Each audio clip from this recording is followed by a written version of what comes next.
This is Tech Talk HSC El Paso. Hello, I'm Jay Koester, and I have your news and events for this week. TTU HSC El Paso faculty researchers have identified an effective way of increasing the colon cancer screening rates among uninsured people, and now that method is available to health providers across the country to implement in their own communities. The TTU HSC El Paso program Against Colorectal Cancer in Our Neighborhoods, or ACCION, was implemented in the El Paso community between 2011 and 2014.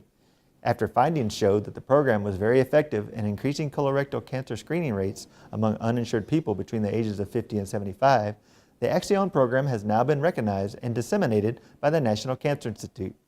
Health providers nationwide can now take the ACCION program from the National Cancer Institute's website and use the ACCION methods to persuade people to get colorectal cancer screenings.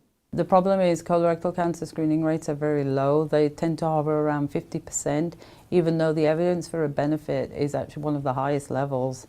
It really, if you get screened and you get the appropriate follow-up, you really do prevent cancer, you find it early and the outcome's a lot better. But the problem is that people of all backgrounds, whether they're insured or not, tend not to get this screening, and it's either because they don't know about it or because they associate it with colonoscopy, and people are afraid of colonoscopy because A, it's expensive, and B, it's a very invasive test. ACCION currently works with over 160 community organizations to help make screening more accessible.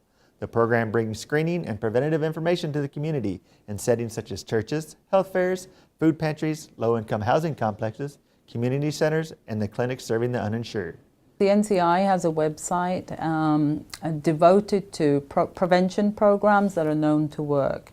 And the idea is that they want to bridge the gap between when research gets done and some intervention has been shown to have a benefit, and getting that adopted into actual practice. So the data very clearly shows there is an approximately 17-year lag between when something's found to be effective in clinical trials and when it's actually adopted in practice.